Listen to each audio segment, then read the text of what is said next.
Carmen Fernández es investigadora toledana y trabaja en el Hospital Nacional de Parapléjicos.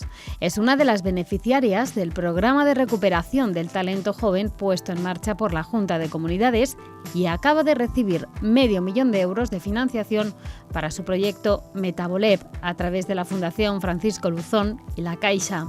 Su objetivo, arrojar luz sobre el papel de una molécula para combatir la ELA. Es un proyecto de investigación experimental básica, aunque tiene una parte más translacional, ¿no? Que tiene un foco puesto en trasladar un poco la información al paciente utilizando muestras en una fase ya final de lo que es el proyecto. Y bueno, pues es un proyecto que lo que intenta es determinar cuál es la función de la leptina en el contexto del metabolismo y en el contexto de la enfermedad de esclerosis lateral amiotrófica, que se sabe muy poco sobre su función, y ahí es a donde nosotros queremos llegar, a saber mucho más de lo que sabemos a día de hoy, que es poco. O sea, que lo vuestro no es un abordaje de dónde procede la ELA, sino es más el tratamiento. Sí, bueno, más que tratamiento como tal, si entendemos el tratamiento del uso de un fármaco o una molécula para tratar a un paciente en el futuro, o en este caso para tratar la patología en un organismo animal, que sería nuestro caso, nosotros lo que queremos hacer es, se sabe que las personas que tienen un índice de masa corporal más elevado o que llegan en una situación de obesidad, pues tienen un curso clínico más lento. Lo que sabemos a día de hoy es que estas personas tienen mayor contenido en grasa y mayores niveles de leptina. ¿Qué es lo que nosotros pretendemos hacer desde el punto de vista terapéutico, al hilo de tu pregunta? Sería utilizar una estrategia de intervención nutricional que nos va a permitir regular de una manera como muy fisiológica, más que farmacológica, los niveles de leptina en el organismo, en los modelos que vamos a utilizar, que son modelos que padecen esclerosis lateral amiotrófica, y ver el impacto que tenía sobre la progresión de la enfermedad, es decir, si seríamos capaces de que los animales sufriesen un curso clínico más lento, o a ver dónde somos capaces de llegar con la idea de explorar por una parte cuál podría ser el efecto beneficioso de este tipo de dietas de cara a un futuro, porque sabemos también muy poco, y por otro lado saber si existiría la manera farmacológica de regular los mecanismos de acción de la leptina, es decir, las vías a través de las cuales ejerce un efecto biológico.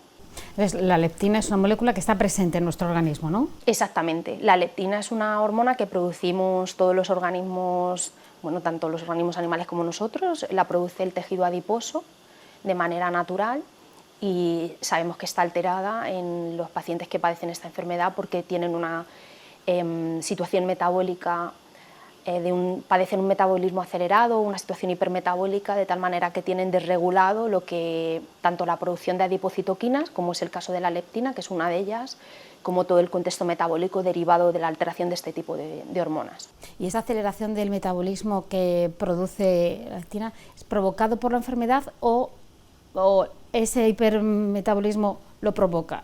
La enfermedad, por causas que todavía hoy no sabemos con exactitud, la comunidad científica está trabajando en los últimos años pues un poco más centrada en el contexto de conocer más y mejor el metabolismo y por qué se produce esta situación hipermetabólica. No es que la leptina genere esta situación hipermetabólica, es que el hipermetabolismo, que a día de hoy tampoco tenemos una información clara que nos diga por qué se produce y qué lleva o qué es primero dentro del contexto patológico de la enfermedad, altera las hormonas que produce el tejido adiposo, pero entre otras cosas porque este tipo de pacientes pierden peso de una manera más acelerada que una persona sana. Entonces todo eso afecta al contexto de la regulación de la leptina y de otras hormonas que produce el tejido adiposo. Es decir, la propia enfermedad causa esta situación hipermetabólica, es parte de la patología. Entonces podríamos hablar que la alimentación podría ser una especie de tratamiento de esta enfermedad, algo tan básico como la dieta podría ayudar. A lo mejor hay veces que nos pensamos en moléculas, en palabras o en experimentos muy... ¿Basamos la dieta? Realmente necesitamos más información, pero es evidente que de la información que se puede sustraer, que podemos tener en la actualidad, más de una parte clínica, ¿no?, de estudios realizados en pacientes o datos epidemiológicos que vienen de la clínica, pues mantener el peso corporal es algo importante. Entonces se trata de en el caso de estos pacientes sí que hay un enfoque nutricional o desde el punto de vista endocrino importante de intentar de alguna manera que no se baje de un determinado valor de índice de masa corporal, que está muy relacionado obviamente con el contenido en grasa y con el peso. En mi opinión personal, yo creo que necesitamos más información para poder decir que de estudios como los que vamos a hacer nosotros, ¿no? Estudios centrados en organismos animales, en modelos animales que tengan una relevancia clínica, es decir, que realmente puedan arrojar luz en un futuro o trasladar esa información a un paciente a través de otro tipo de estudios. Pero yo creo que sí que pudiera ser una herramienta para poder hacer un abordaje en un futuro, aunque necesitamos una base mayor de la que tenemos en la actualidad, de cómo regular la nutrición en favor de la mejora de la sintomatología de esta enfermedad. Esta investigación también podría ayudar a otros pacientes con algún tipo de demencia y incluso del cáncer, ¿no? Sí, bueno, realmente los modelos que vamos a utilizar lo que tienen de interesante es que tienen, por el tipo de modelo que vamos a emplear, tienen puesto como si dijésemos un foco en el campo también de las demencias. Vamos a utilizar dos modelos de animales distintos, los dos la verdad que son muy novedosos, o sea que son relativamente recientes, y uno de ellos tiene deterioro cognitivo, es decir, que vamos a poder también explorar el contexto de nuestras intervenciones terapéuticas, por llamarlo de alguna manera, y extrapolar estos datos al campo de las demencias, particularmente a la demencia frontotemporal. Y el tema de la regulación de las vías de señalización de la leptina, que es a donde nosotros queremos llegar, es decir, no solamente saber si es una cuestión de tener un mayor o un menor nivel de hormona a lo largo del curso clínico de la enfermedad, sino saber más acerca de sus mecanismos de acción, pues sí que la vía de AKT, que está implicada en otras múltiples funciones a nivel celular, no solo las mediadas por leptina, pues sí que podría arrojar información o luz acerca de mecanismos de regulación a través de otros compuestos que puedan ser extrapolables, ¿no? Trasladar esa transversalidad a otros campos que no tienen, por ejemplo, nada que ver con una enfermedad neurodegenerativa como es el caso del cáncer. Claro, porque es lo que dices, la ELA es una enfermedad neurodegenerativa, las demencias también, bueno, son neurodegenerativas. Sí. ¿Tienen algo que ver este tipo de enfermedades? ¿Pueden encontrar un punto de encuentro, el origen de ese tipo de enfermedades? ¿O la esclerosis múltiple? En el caso de la esclerosis múltiple yo creo que hay una distancia aún mayor, porque la podríamos catalogar más de una enfermedad de tipo autoinmune y no una enfermedad de tipo...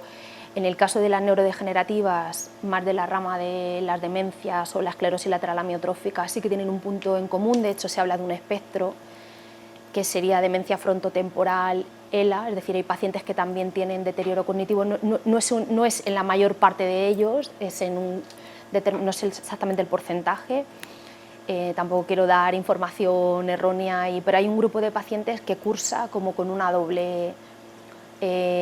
como si dijésemos un doble espectro, una doble patología que sería demencia frontotemporal, y es decir, tienen deterioro cognitivo pero a la vez padecen la sintomatología de un paciente que tiene lateral amiotrófica, que se ve la afección muscular, o sea, entonces sí, en esa rama de neurodegenerativas, no sé si tanto en el origen, pero sí que hay una convergencia particularmente entre lo que sería demencias de la mano de demencia frontotemporal y esclerosis lateral amiotrófica. No estabas en España, tú eres toledana, sí. Estabas fuera, estabas en Australia, has vuelto gracias a ese programa de recuperación de talento joven. ¿Cómo consigues esa beca? Porque yo creo que es algo que hay que conocer. Sí, pues yo creo que la verdad que un poco en un impulso, en una conciencia a nivel de todas las comunidades autónomas, ¿no? De la pérdida de talento científico que se vio muy acusado durante los años de la crisis, pues se han desarrollado distintos tipos de programas de retorno de talento para investigadores ya experimentados, ¿no? con canas, por decirlo de alguna manera. Nuestra comunidad, yo la verdad que desconocía el programa porque fue a raíz de mi vuelta cuando tuve conocimiento del mismo, y bueno, pues lo solicité. Es un programa no tienes que tener vinculación con la entidad, es decir, es para que gente que ya hayas tenido también un bagaje en el extranjero, que ya estés en un punto ya avanzado de tu carrera profesional, pues para darte la oportunidad de reengancharte al sistema de investigación en España, ¿no? Retornar y luego dentro de una comunidad autónoma, en mi caso, como tú dices, soy toledana, pues ha sido aquí. Y bueno, y luego eso fue en el 2017.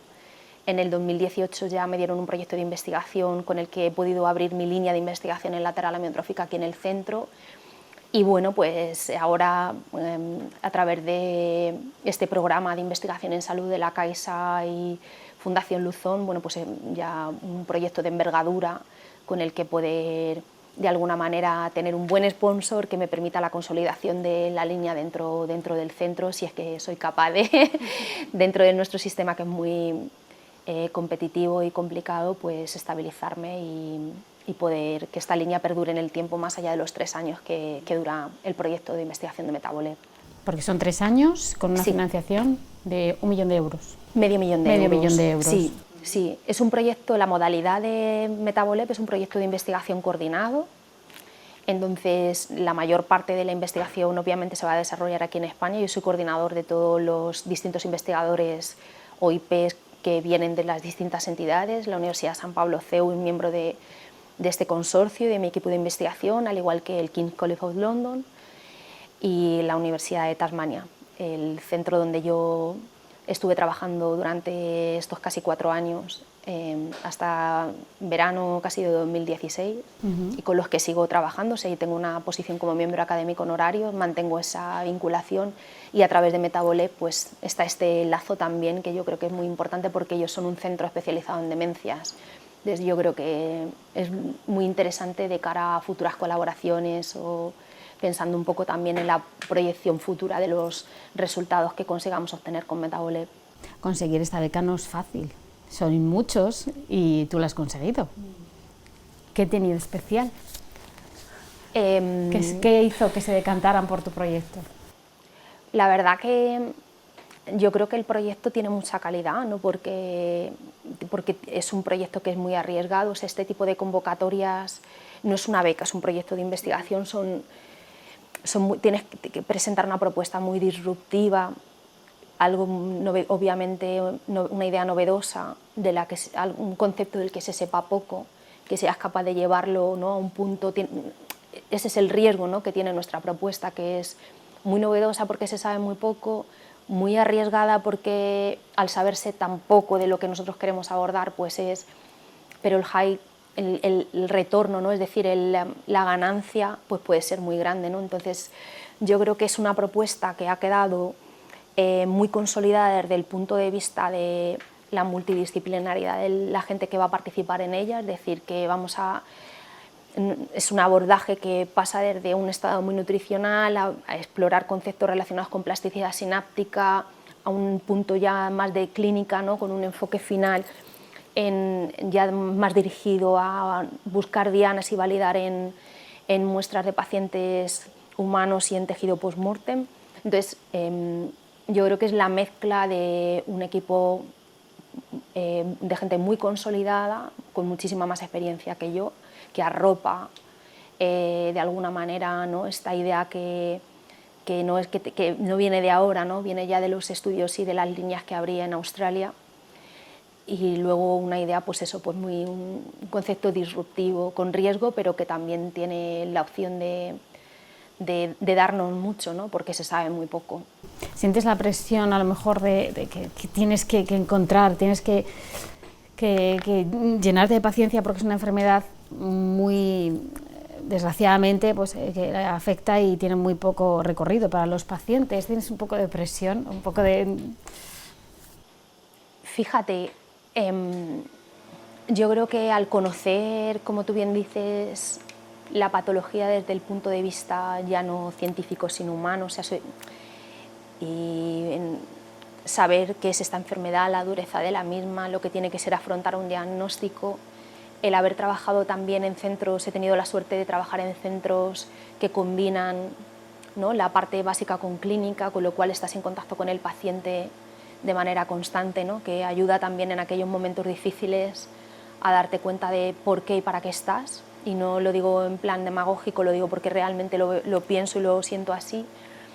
Siento más la presión de ser capaz de de coordinar todo de una manera adecuada y que llegamos al punto al que queremos llegar, ¿no? Porque muchas veces en el papel, en el brillo, ¿no?, de una idea, pues las cosas van de una manera y luego la realidad de afrontar, y más en un proyecto coordinado que hay un tiempo, 3 años parece muchísimo tiempo, pero realmente no es tiempo, pues me preocupa casi que más eso de no ser capaz de llegar al objetivo donde tengo que llegar, que el pensar porque es un proyecto que no es un proyecto enfocado al paciente, es un proyecto, es el trabajo ese, ¿no?, que luce menos, ¿no?, pero que es tan importante, de hacer un estudio desde el punto de vista de la investigación básica en modelos animales con calidad y cuidado, ¿no?, para poder pegar ese salto. Entonces, mi presión está en hacerlo al máximo de mis posibilidades, en no bajar nunca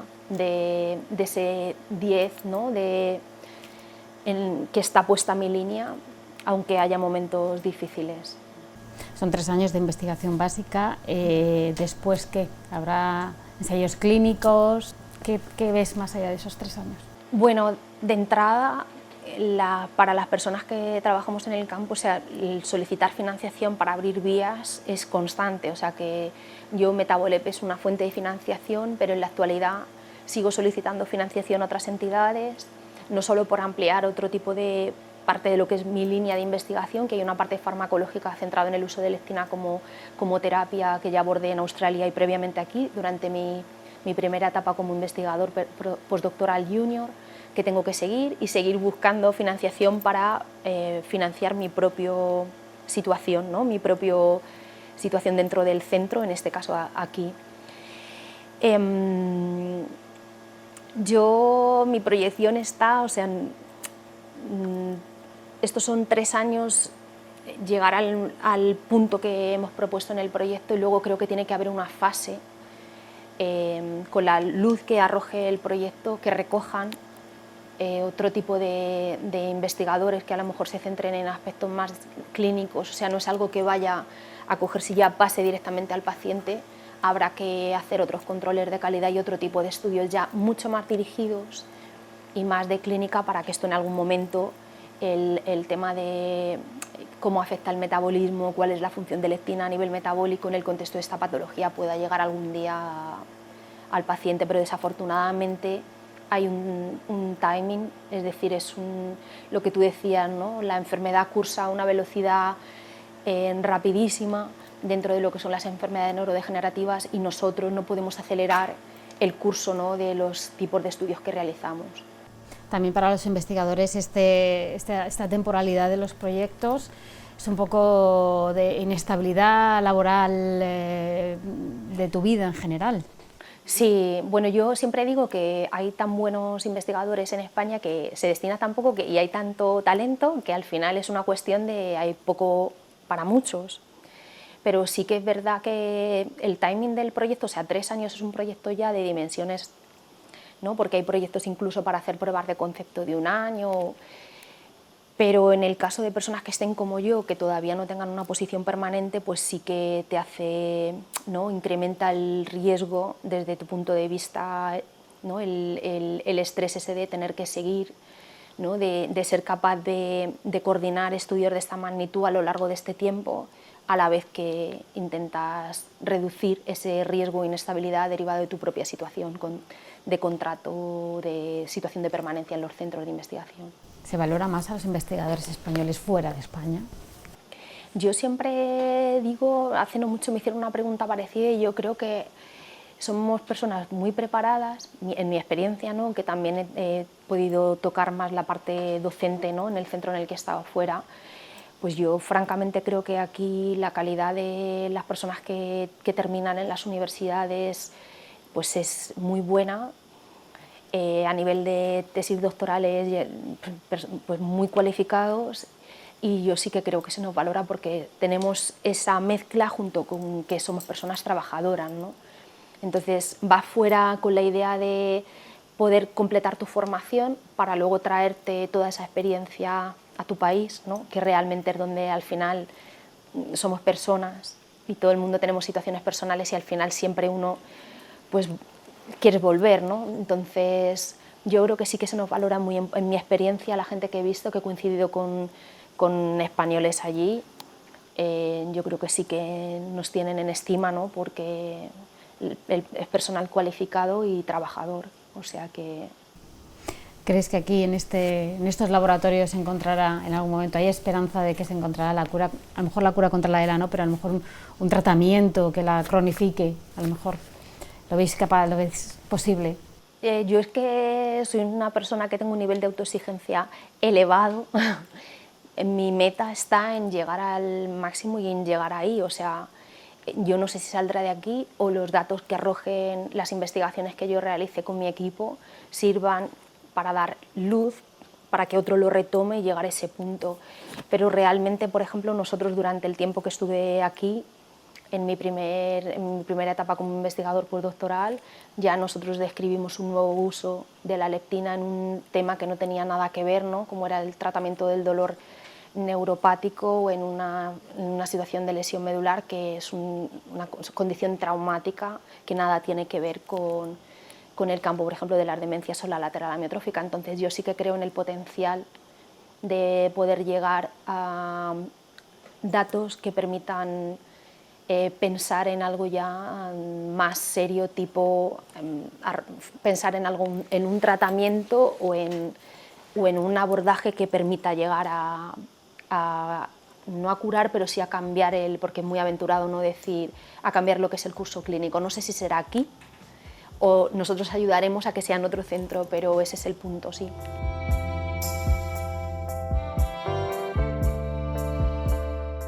Metabole podría abrir la puerta a esa esperanza, a que esas 3 letras no den tanto miedo.